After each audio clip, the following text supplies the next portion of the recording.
तुम्हाला एक गंमत सांगतो आज. माझा एक मित्र असतो परदेशात, अमेरिकेमध्ये, USA मध्ये. तो तिकडे 6 महिने राहतो आणि मग 6 महिन्यांनी एकदा कधीतरी भारतात येतो. परवा तो आला, मी त्याला भेटायला गेलो. अर्थात परदेशात राहणाऱ्या माणसांना आपण प्रश्न विचारतो, कसं वाटतं रे तिकडे? मी विचारला. मला म्हणाला, अरे इतकं छान वाटतं, ट्रॅफिक कमी आहे, कोणी हॉर्न वाजवत नाही, कोणी रस्त्यावर थुंकत नाही, स्वच्छता आहे. मी म्हणालो, घरची आठवण येते? तो म्हणाला, येते. पण आता काय, व्हिडिओ कॉल आहेत, आम्ही सतत बोलत असतो, त्यामुळे अशी खूप काही आठवण येत नाही. तर मला थोडंसं ऐकून ऑड वाटलं. पण नंतर तो थांबला आणि म्हणाला की पण खरं सांगू, जेव्हा आम्ही ताट वाढतो, पदार्थ खायला लागतो, ते पदार्थ चांगले असतात, पण त्या फोडणीला जेव्हा आईच्या हातचा सुगंध नसतो, तेव्हा मात्र घरची फार आठवण येते. हीच असते घरची चव. तुम्ही कितीही यशस्वी व्हा, 7 समुद्रा पार जा, पण आपल्या घरची चव ती आपल्या घरची चव. आज एका अशाच मॅडमना मी इथे आमंत्रित करणार आहे, ज्यांची मुलं परदेशात असतात. मग त्यांना स्वयंपाक करताना मुलांची आठवण येते का? मुलांना तिकडे 7 समुद्रापार जेवताना आईची आठवण येते का? असं खूप काही बोलूया, गप्पा मारूया. फार मनापासून स्वागत करूया स्नेहल मानकर यांचं. Please welcome. स्नेहलजी नमस्कार. या इथे थांबा. स्नेहलजी, फार मनापासून तुमचं या आम्ही सारे खवय्ये कार्यक्रमात स्वागत. नमस्कार. कशा आहात तुम्ही? एकदम मजेत. वा, कुठून आलायत? मी आता पुण्याहून आले. फार छान. छान दिसताय हो. ही साडी काय स्पेशल ठेवणीतली आहे का? नाही तसं तर ठेवणीतली म्हणायला लागते, कारण की 1-2 वर्ष झाली साडीला आता घेतलेली. अच्छा, कशाच्या निमित्ताने घेतली होती? मुलीचं लग्न होतं, लहान्या मुलीचं, तेव्हा घेतलेली. अच्छा, मला म्हणजे माझ्या इनबाईने मला घेतलेली साडी. विणबाईने घेतली होती? मोठ्या. वा वा वा वा, विणबाईंचे फार मनापासून आभार. तुमच्यामुळे आज इथे काय सौंदर्य, म्हणजे अगदी काही त्याला तोड नाही. पण तुम्हाला खरं सांगू, ही मला या कार्यक्रमाची गंमत वाटते की इथे येताना महिला आपली ठेवणीतली साडी काढतात, लग्नातली साडी काढतात, आठवणींना जाग करतात. ते फार छान आहे. आणि तुम्ही तयारी म्हणजे फुल. आम्ही सारी खवय्ये असं लिहिलंय. किती भारी. एवढी तयारी करण्यामागचं काय कारण आहे? तुम्हाला हा कार्यक्रम खूप आवडतो का? आवडतो मला. पहिली गोष्ट, मला जेवण करायचं खूप आवडते. बर. मी वाटच बघत होती की आम्ही सारे खवय्ये कधी बंद काय झालं, म्हणजे कधी चालू होईल. आणि नंबर लागला. फार छान. आम्ही फार मनापासून तुमचं स्वागत करतो. तुमच्या घरी कोण कोण असतं? मला एक मुलगा आणि 2 मुली आणि आम्ही 2 जण. बर. माझी 3 मुलं बाहेर राहतात. बाहेर म्हणजे? मोठी मुलगी असते गौतमबगला, युरोपमध्ये, आणि मुलगा असतो स्टॉकहोमला, आणि 2 नंबरची मुलगी असते न्यूझीलंडला. वेगवेगळ्या दिशांना आहे तुमची मुलं? हा, वेगवेगळ्या दिवसांना. हो, मग रोज तुम्हाला आठवण येत असेल सतत आपली? येते ना आठवण. तुम्ही जाता की नाही कधी? मी मोठ्या मुलीला डिलिव्हरीच्या वेळेस गेली होती. बर. तर तो पण किस्सा एक. बर, ठीक आहे. आपण आज आणि किस्स्यांनी आणि छान. ते पण कोरोनामध्ये गेलेली एकटी, ते पण. अरे बाप. ठीक आहे, आपण गप्पा मारूया, छान सगळ्या गोष्टींविषयी जाणून घेऊया. स्वयंपाकात आवड आहे तुम्हाला? हा, रोज घरचा स्वयंपाक तुम्ही स्वतः करता? स्वतः करते. माझ्याकडे बाई वगैरे नाहीये. फार छान. मग तुमचं मनापासून स्वागत आहे. आपण स्वयंपाकघरात जाऊया, पदार्थ पाहूया. या. धन्यवाद. तुम्ही एवढी तयारी केली म्हणल्यानंतर आमची खात्री आहे की आजचा पदार्थ उत्कृष्ट होणार. वा, तुम्ही काय करता? तुमच्या काय आवडी आहेत? मला जेवणाचं पण आवडते, डान्स आणि वेगवेगळे पदार्थ बघायला, करायला. आणि मी स्वतः करून बघते ते पदार्थ. फसतात का मग कधी? कधी कधी फसतात. म्हणजे सुरुवातीला तर मला काही येत नव्हतं. लग्न झालं तेव्हा माझे वडील नेहमी म्हणायचे, तू खूप मार खाशील नवऱ्याचा तुझ्या. मग कधी शिकलात? मग नंतर, लग्नानंतर शिकले मी. सासूबाईने पण खूप मदत केली मला, म्हणजे जेवण वगैरे बनवण्यामध्ये. एकदा तर असा किस्सा झाला की त्यांनी बोलले की डाळ भात बनवायचा आहे. तेव्हा कुकर नव्हते माझ्याजवळ, म्हणजे आमचं नवीन नवीन लग्न झालेलं. मी डाळ शिजवली, ते पण म्हणजे जास्त व्यवस्थित नाही झाली. पण नंतर भात पण शिजवलं. ते भातामध्ये पाणी किती टाकायचं माहीत नाही, जळला तो भात. आता सासूबाई ओरडतील मला. आमच्या पाठीमागे म्हणजे असं रान होतं, असं थोडंसं रान होतं. हा, बिल्डिंगच्या पाठीमागे. हा, मी डायरेक्ट गंज फेकून दिलेला. गंजच फेकून दिला गवतामध्ये?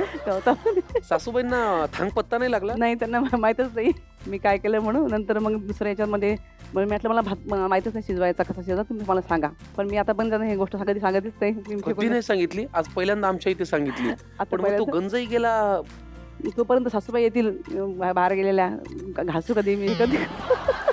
मला एक सांगा, त्यांनी विचारलं नाही, अगं स्नेहल गंज कुठे? नाही, कधी विचारलं नाही त्यांनी. मग वा वा वा. त्यामुळे घराघरातल्या सूनबायांनो, तुमचा पदार्थ जर कधी फसला आणि तुम्हाला सासूबाईंची भीती वाटली, तर एक नामी युक्ती जी स्नेहलजींनी केलेली आहे, भांड्यासह पदार्थ फेकून द्यायचा.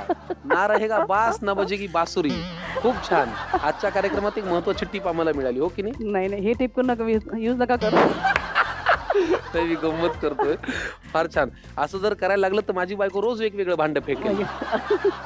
आज तुम्ही पहिला पदार्थ कोणता करताय? मी चिंचुक्याचे लाडू.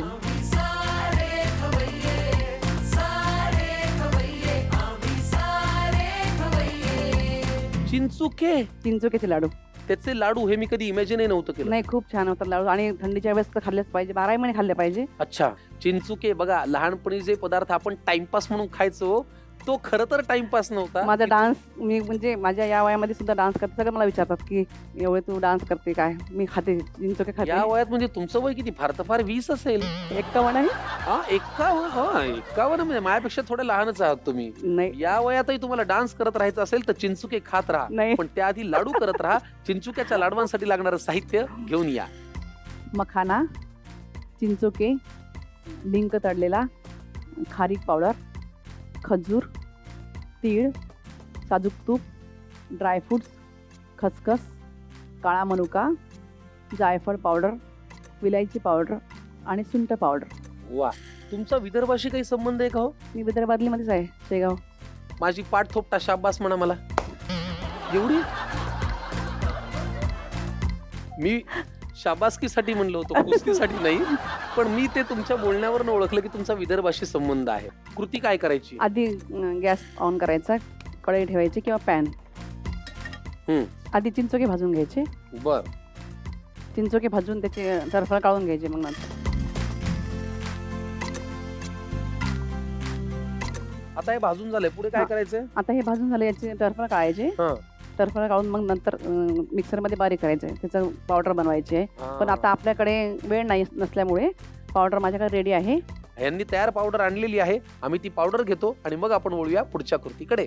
चिंचुक्यांची पावडर तयार झालेली आहे. राईट. हे जरा तुम्हाला छान हुशारीने करायला लागेल. आता पुढची कृती काय स्नेहलजी?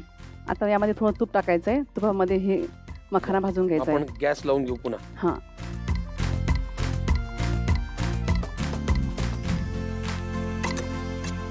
बर. तूप पुरे काय एवढं? हां, बस. आता हे मखाणे भाजून घ्यायचं ना? हा. टाकू? हां, टाक. तुम्ही परदेशात किती वेळेला गेलात मुलांमुळे? मी आता 2 वेळ गेली. एकदा पहिल्यांदा मी एकटी गेली, हं. मग नंतर माझ्या मिस्टरांना घेऊन गेले एकदा. एकटी कसं काय? एकटी म्हणजे कोरोनामध्ये माझी मुलीची डिलिव्हरी होती, अच्छा, तर त्याच्यामुळे एकटीला जावं लागलं मला कोरोनाच्या काळात. कोरोनाच्या काळामध्ये. कुठल्या देशात गेलात? युरोप, युरोपला, स्वीडन. हां. स्वीडनला. आणि मग एकटी पहिल्यांदा परदेशात जाताना भीती नाही वाटली? वाटली ना भीती, रडली खूप. आता काय करणार, म्हणजे मध्ये जे स्टे लागते एक, त्या स्टेमध्ये मी डोळ्यातून पाणी आला माझ्या. अरे हां, देवा. मुलीची म्हणून इथून मला मुलीची म्हणून फ्लाईट असतो मुंबईवरून बसलं की. तिथे गेल्यावरती मला नाही इकडे जातात ना इकडे जातात, रडली. नंतर मग मी डोळे पुसलेच होता. म्हटलं नको, आता चला खंबीरपणे उभं राहू. हां, जावं लागलं आता आपल्याला. पण तुम्हाला इंग्लिश कम्युनिकेट करता येतं इंग्लिश मध्ये? मी जेव्हा इथून बसले त्यांना, म्युनिकला जायला? हां, म्युनिकला जायला, हं. तर मला म्हणजे माझ्या मुलीने आणि जावयाने तिकीट काढलेलं. त्यांनी चेअर, त्यामध्ये चेअर बुक असते एक, पण मी त्या चेअरवर बसलेले. माझ्या समोरून जात होत्या त्या लेडीज, म्हणजे माझ्यापेक्षा वयस्कर होतात. म्हटलं मी चल चेअरवर बसून. आणि त्यांनी मला सांगितलं पण नाही की बाबा चेअर सिस्टम आहे म्हणून. म्हणजे आपण जेव्हा तिकीट काढलं तेव्हा चेअर सिस्टम असते त्यामध्ये. बर. तर ते लोक बरोबर आपल्याला घेऊन जातात तिथं, तिकीटचं तिथं पण, आणि नंतर फ्लाईटचे तिथं आले तेव्हा पण. पण त्यांनी मला सांगितलं नाही आणि मी पण त्या चेअरवर बसलेले.